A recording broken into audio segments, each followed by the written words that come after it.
دیکھیں فلسطین جو ارض انبیاء ہے، بیت المقدس ہے، قبلہ اول ہے، نبی اکرم صلی اللہ علیہ وسلم معراج کے سفر کا آغاز اسی سرزمین سے ہوا اور آپ صلی اللہ علیہ وسلم نے تمام انبیاء کی امامت اسی جگہ فرمائی۔ اس لیے محض فلسطین کا مسئلہ اتنا نہیں ہے، یہ فلسطینیوں کا تو ہے، لیکن پوری امت کے عقیدت اور محبت کا بھی مرکز ہے۔ لیکن آج ہم دیکھیں کہ فلسطینیوں پر، غزہ پر جو ایک بڑی جیل ہے، 34-35 کلومیٹر ایک طرف اور 70-80 کلومیٹر ایک طرف،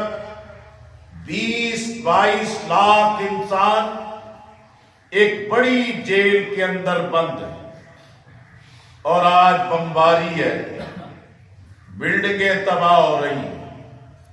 پناہ گزین کیمپ تباہ ہو رہے ہیں، ہسپتال برباد ہو رہے ہیں، سکولوں پر بمباری، راستوں پر بمباری، ٹینکوں کے ذریعے مسمار کیا جا رہا ہے، اور آج تک 15,000 سے زائد مرد و خواتین شہید ہو گئے، 20 مساجد شہید کر دی گئی، ہسپتال تباہ کر دیے گئے، نومولود بچے جو ایکوپمنٹ نہ ہونے کی وجہ سے موت کے گھاٹ اترتے چلے جا رہے ہیں۔ ماں کے سامنے بم جو ہے اس کے معصوم بچوں کے چیتھڑے اڑا دیتا ہے۔ ماں غم کے اندر کہتی ہے میرا بچہ معصوم ہے، اس کو سردی لگے گی، کفن میں، قبر میں اس ساتھ قبر میں ڈال دو اور میرے بچے کو میرے سینے پہ رکھ۔ لیکن میرے عزیزو، حقیقت یہ ہے کہ فلسطینی جانتے ہیں قبلہ اول کی آزادی، بیت المقدس کی آزادی، اس پاک سرزمین کی آزادی وہ اپنی گردن پر قرض سمجھتے ہیں، وہ اپنی سرزمین سے دستبردار ہونے کو تیار ہیں۔ لیکن اب سوال کھڑا ہو رہا ہے کہ یہ فلسطینیوں نے، غزہ کے مجاہدوں نے، حماس نے یہ طوفان الاقصی آپریشن کیوں شروع کیا؟ آپ جانتے ہیں کہ فلسطینیوں کے ایک بہت بڑی تعداد، مرد بھی، خواتین بھی، نوجوان بھی، جو اسرائیل کی قید میں ہے، اور قید بھی ایسی ہے کہ چھوٹے سیل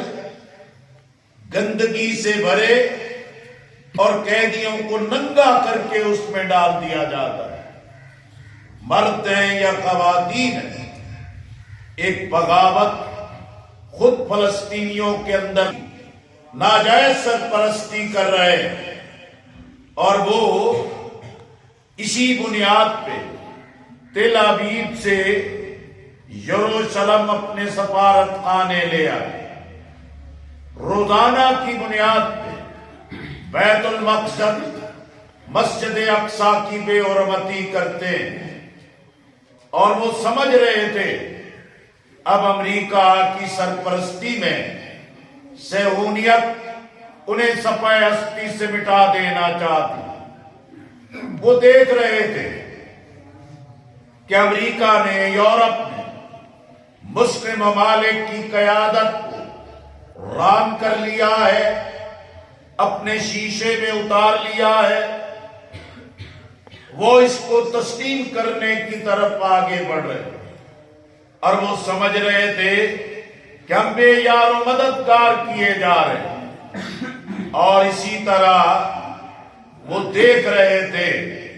کہ کہ ان کے قرب میں کہ ہمیں گھٹ گھٹ کے مرنا ہے، ہمیں قتل کیا جانا ہے، ہمیں سفہ ہستی سے مٹایا جانا ہے، اور مسلم ممالک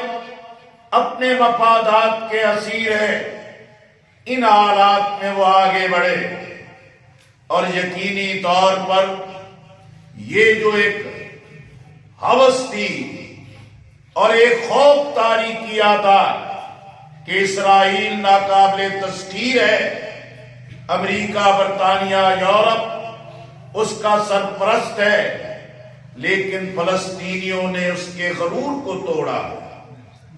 اور امریکہ، برطانیہ، یورپ دنیا بھر میں بے نقاب ہیں۔ اسی طرح مسلم دشمن جو روش ہے وہ بے نقاب ہو گئی، اور اس آپریشن نے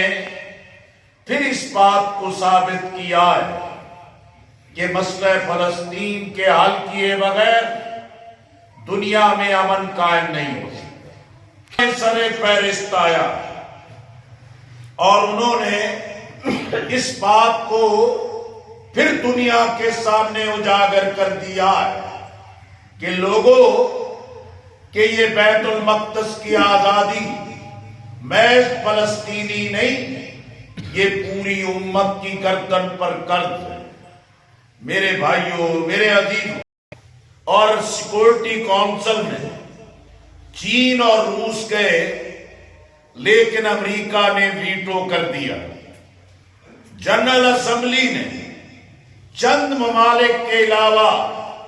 فلسطینیوں کی حمایت میں قرارداد بھی منظور کر لی، لیکن کوئی اس کو ماننے کو تیار نہیں، عمل درآمد کے لیے تیار نہیں۔ یہ بات پھر ثابت ہو گئی۔ آج فلسطینیوں نے اپنی جانوں کے نذرانے پیش کر کے، اپنی اولادوں کو قربان کر کے،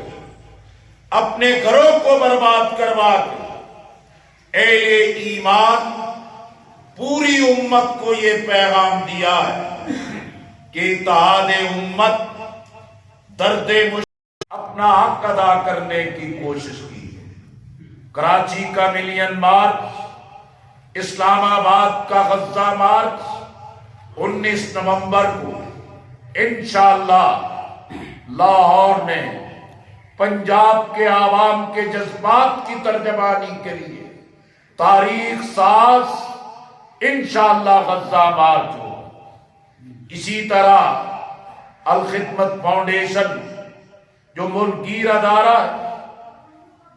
اور پوری دنیا میں اس کی اہمیت کو تسلیم کیا جاتا ہے، غزہ تو جیل ہے، وہاں کوئی چیز آ جا نہیں سکتی۔ مصر نے راستے بند کیے، لیکن الحمدللہ الخدمت فاؤنڈیشن کے دنیا بھر کی مسلم این جی اوز جنہیں اقوام متحدہ کے ذریعے غزہ، رفح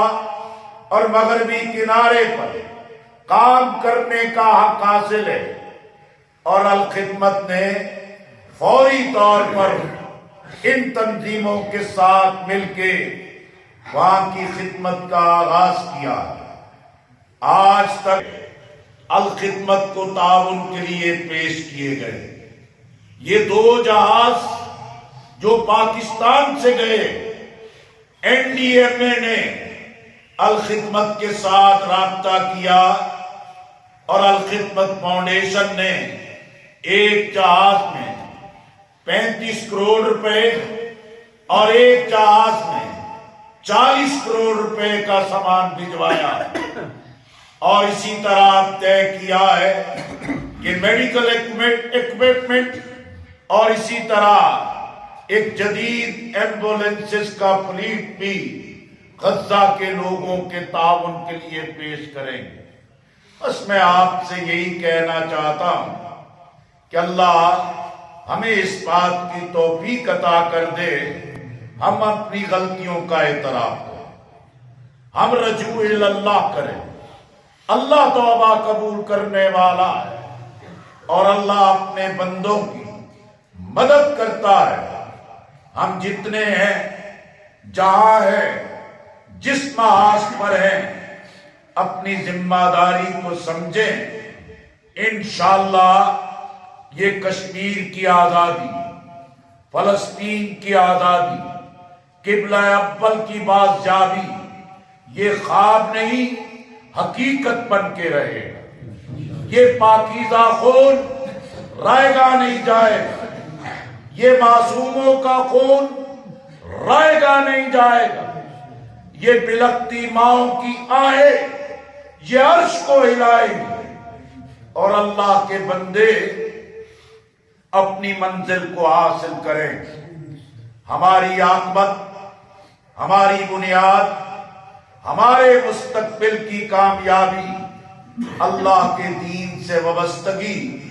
اور اجتماعی طاقت کے ساتھ قرآن و سنت کے نظام کے غلبے میں اللہ تعالی